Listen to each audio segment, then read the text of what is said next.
Hi everyone, and welcome to Remaking Tomorrow, a series of conversations about the future of teaching and learning. I'm Ryan Radzeski, here with Greg Baer, and we're the co-authors of When You Wonder, You're Learning, Mr. Rogers' Enduring Lessons for Raising Creative, Curious, Caring Kids. This is a podcast powered by Remake Learning, a network that ignites engaging, relevant, and equitable learning in support of young people navigating rapid social and technological change. On today's episode, we're talking with Deb Delisle, President and CEO of the Alliance for Excellent Education, a Washington, D.C.-based policy, practice, and advocacy organization. The Alliance, better known as All for Ed, works to ensure that all students, particularly those who've been traditionally underserved, graduate from high school ready for college, work, and citizenship. Deb, welcome to Remaking Tomorrow. Deb, thank you for being here. You're amazing, and you're no stranger to our nation's capital. Before you came to All for Ed, you led the Association for Supervision and Curriculum Development, or ASCD. You've been an Assistant Secretary of Elementary and Secondary Education. You've been a superintendent, a principal, a teacher. So tell us, how do you draw upon those amazing experiences to help you navigate Washington, D.C.?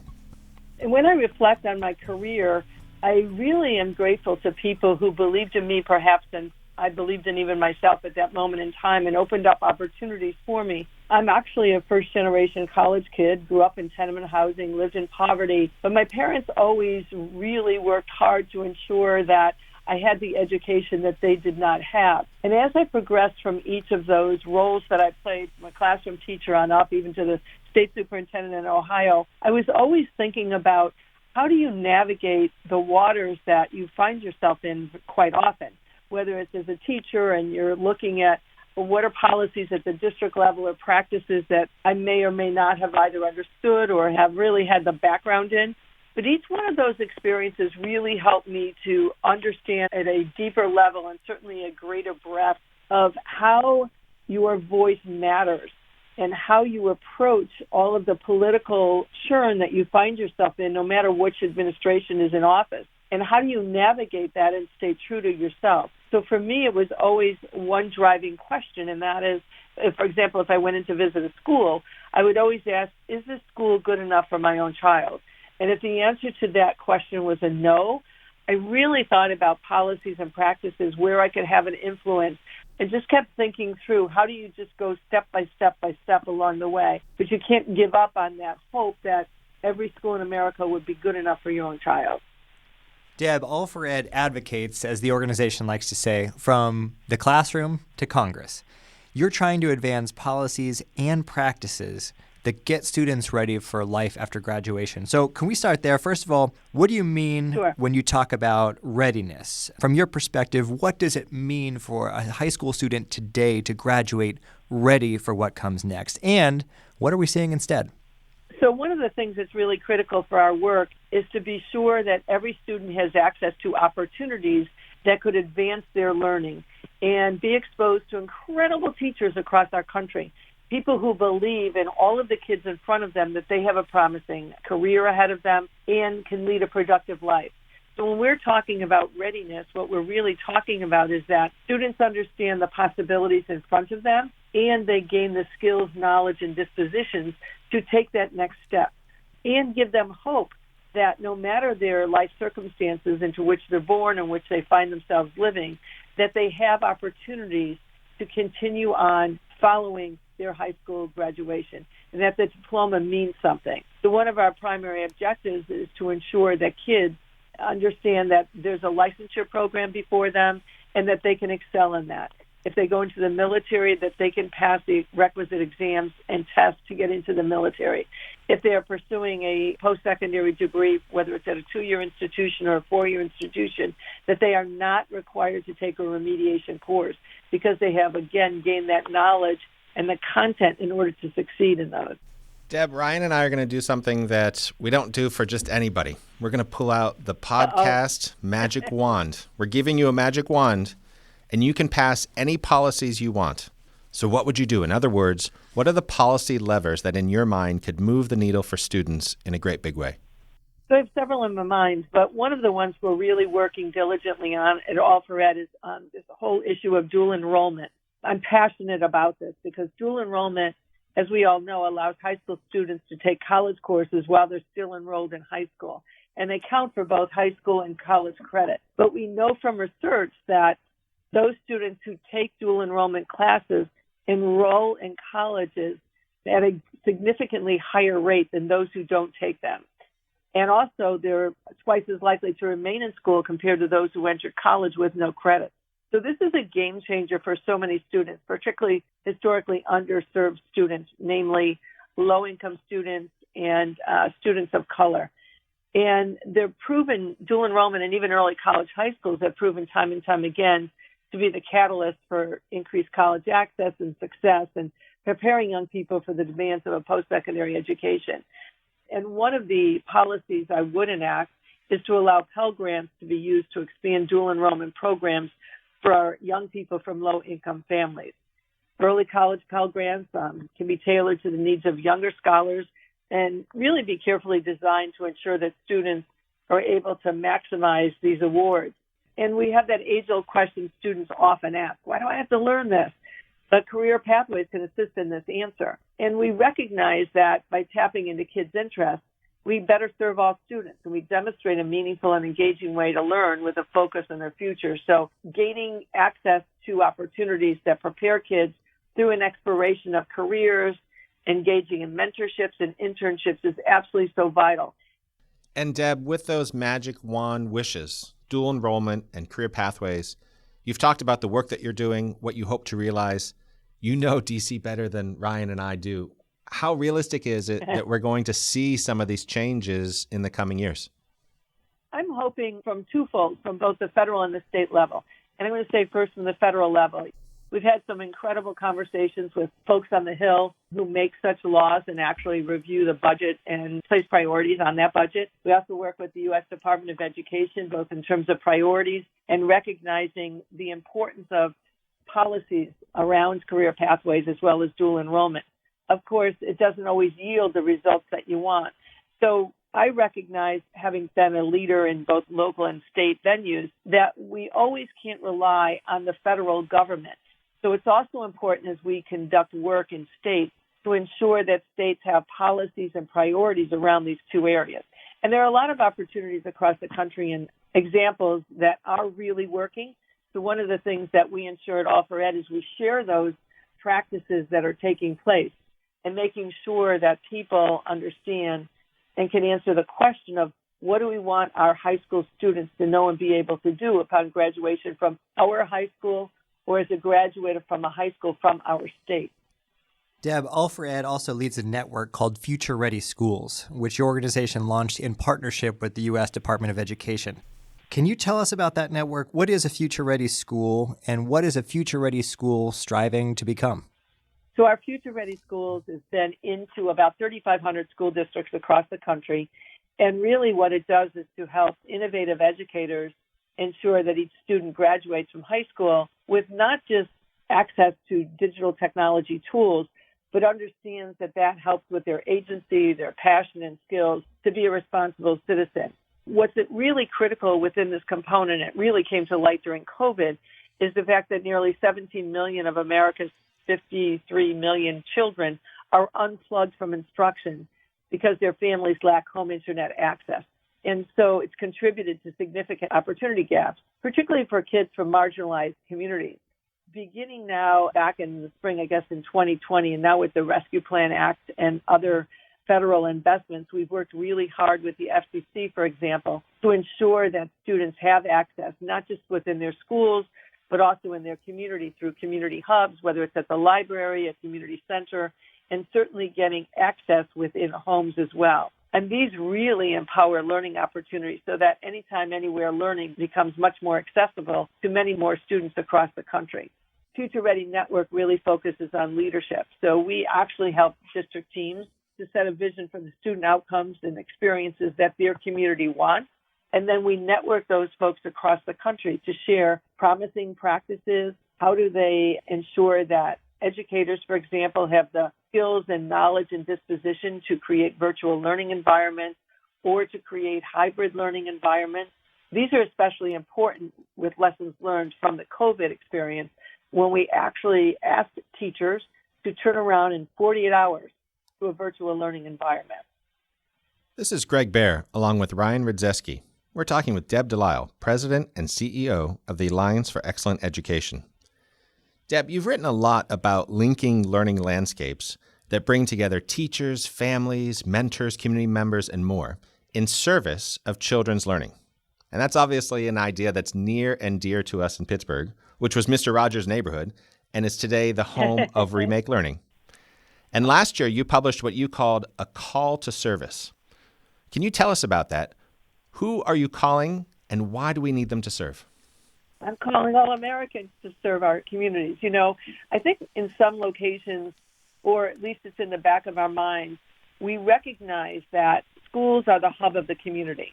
Everything that happens within those schools impacts the economy of the community, whether it's real estate or whether it's through economic development. And as a result of that, while we know that, I don't think we always act upon that. President Biden actually called for in his State of the Union address. He called for Americans to step up, to step into schools to help. And I use that as an idea for the report or the op-ed that I gave out, which was, I believe that by Americans stepping up to assist in public schools across our country, that they demonstrate that schools are central to our future. And so when we access, for example, retired teachers, or we access individuals in the community who can help with health issues related to students, when we access individuals to come in and tutor kids, we access individuals who can come and share their careers and the career pathways that they took. All of that creates such a robust structure within our schools and demonstrates that learning is not just restricted to the individual who's called the teacher or to that bricks and mortar kind of foundation. Anything that tells kids that we value you as students in our community and that we want to provide mentorships and internship possibilities for all kids. And this is so vital, I think, to the heart of that community. And you'll keep hearing me stress that schools are central to our communities. And I don't necessarily know that we act upon that belief, so that was my call to action. Deb, that call included what I thought was a really interesting proposal. You wrote that employers can demonstrate their commitment to America's youth by offering additional leave to workers, perhaps a few hours each week or a couple of days per month, to volunteer in schools. I love that idea. Is anybody doing that? And if so, what's been the effect? So we do it at All for Ed. I know a variety of nonprofits in the D.C. area. ASCD did it as well when I was there. Staff members go into a classroom, into a school, and help with various issues, whether it's tutoring, whether it's reading independently to children, whether it's just sitting and listening and sharing what career pathways they've taken. So nonprofits do it quite routinely. And there are places across the country where I have heard really exemplars from banks and other types of organizations, businesses, that actually encourage their staff to go out and volunteer. It could be 2 hours a week, and without having to take vacation time to do it. So I don't know that it's as widespread in terms of knowledge base. You know, it may be something for us at All for Ed to try to create a network of those individuals or organizations and businesses and lift up those stories that are so powerful to share so that people say, oh, we can do that as well. Deb, this idea of learning landscapes is especially important for adolescents, kids aged 14 to 24 whose brains are changing really rapidly. You've written that students within this range really need to experience learning outside of school. Why? Yeah. And where should they be going? I just think that we're recognizing that we need to create seamless transitions to the world after high school. And we've been engaged with the Link Learning Network, and that serves as an excellent resource because it brings high school careers and college together with hands-on learning. I first became acquainted with this when I was an assistant secretary at the U.S. Department of Education. And I went to visit some of the sites in California in which the Link Learning Network was really robust. I was so in awe with students, many coming from really challenging environments in which they were just blossoming, sharing their experiences in the community. There are students who are going to biomedical research facilities or to help communities to study the impacts of environmental factories. I remember one student who was working on soil samples within their community, and this was a community which had many migrant workers in it. And the student was trying to figure out, was climate change going to result in any kind of changes for migrant workers and the potential jobs that they had? You mentioned it was so powerful I just get so passionate about it because when you see kids' eyes light up and they really find a purpose in learning and a purpose in connecting with outside community resources, and they see the benefits of what they're doing, they're actually putting what they've learned into practice, but the school supports them. And in many cases, these students are getting high school credit. So there are a lot of places across the country that are really looking into this now. I'm really excited about the fact that President Biden has proposed, I think it's about $200 million into career-connected high school initiatives about rethinking grades 11 to 14, because we know we can't just get kids through a system, say, here's your diploma, walk across the graduation stage, open up the door to the future, and just plunk you there without providing tools and resources that are really so critical for kids to not just find hope for their future, but to know that they have the skills that are available to them to develop in which they can find themselves successful. Our country's future depends on our youth, the kids in our schools who are going to be productive citizens. So we have to invest in their future. We just have to. Deb, when we think about the kind of learning you just described, the kind of learning that really lights kids up, and what needs to happen in order to make that learning a reality for all students, policy changes, employers pitching in, creating these linked learning landscapes, and more, where does All4Ed come in? Can you give our listeners a sense of the kinds of things that your organization is doing to create that future for the nation's students? We work both with the U.S. Department of Education as well as with folks on the Hill to understand that financial resources and also other incentives to create innovative programs to ensure that local districts as well as state education agencies see the benefit of creating policies and practices that really build upon students' passions and taps into their talents and interests. So if there's a policy, for example, at a state level that would prohibit a dual enrollment credit or a credit earned while doing a mentorship, we have worked with state education agencies to change that policy so that school districts can realize and their students can benefit from the advantages of these linked learning experiences. Working with our friends and colleagues in career technical education to be sure that their lessons learned about hands-on learning can expand and enter into the traditional academic environments that we find ourselves and our students find themselves. So there's so many ways that we're trying to enact policies to ensure that practices follow along and that certain practices are allowed within those policies to advance learning for all kids. Deb, Ryan and I record this podcast at SLB Radio in the basement of the Children's Museum of Pittsburgh. And if Ryan were to throw me his keys, we went outside, got our car, and drove 2 hours north. If we went the right way, we'd find ourselves in Cleveland, Ohio. And if we put in the right address into the navigation system, we might find ourselves at the Deborah S. Delisle Education Options Center. That's right. You have a building named after you. I do. It's very humbling, very humbling. Well, what is this building? What happens there? And how did this come about? It was an incredible honor. So there had been in Cleveland Heights University Heights School District, which was probably the best experience I've ever had, and an incredible team of individuals and students. It just was an incredible community. And we had a center there which did a variety of things, one of which was we had an opportunity for individuals to come and have parenting classes, everything from, it could have been a high school student who had a child to adults in the community who wanted to learn more about enhancing their parenting skills. But primarily it was a professional development center, and it was really focused in on the importance of providing professional learning opportunities to the teachers in our district, and all staff actually.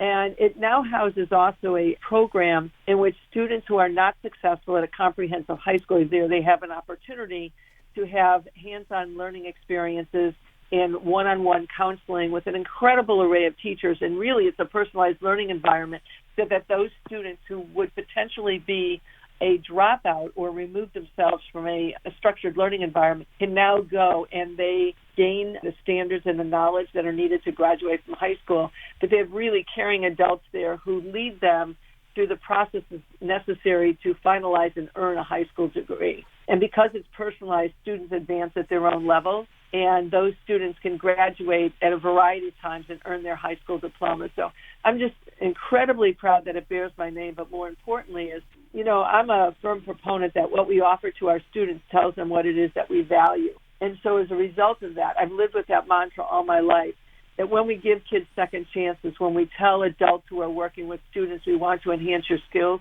we tell those folks that our schools are so central to the community. I'm going to add a PS onto this, and that PS is that this is probably going to be broadcast after the Super Bowl. That's right. But you probably recognize now it's the Kelsey brothers, one against the other. Travis Kelsey for the Chiefs and Jason Kelsey for the Eagles. They are both Cleveland Heights High School graduates, and both in the Heights High Hall of Fame. How can people find out more about the Alliance for Excellent Education? Please visit our website, allfored.org, and that's ALL4ED.org. And you can join any one of the networks. We have a network for even library media specialists. So join us. We have sample templates of letters and policies that can be used. Hopefully you'll visit our website and join us in this great endeavor. Deb, before we go, we have just one more question for you, please.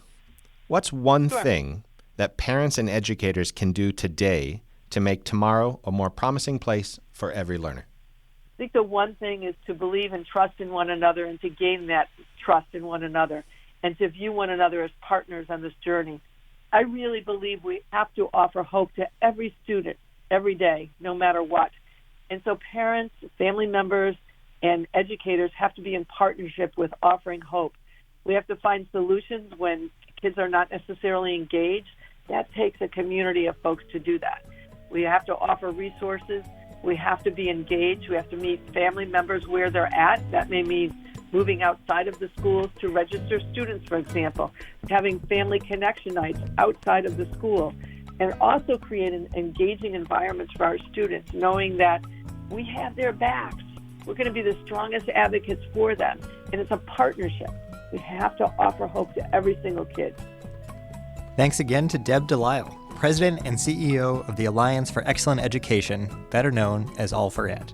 Remaking Tomorrow is powered by Remake Learning. Learn more at remakelearning.org.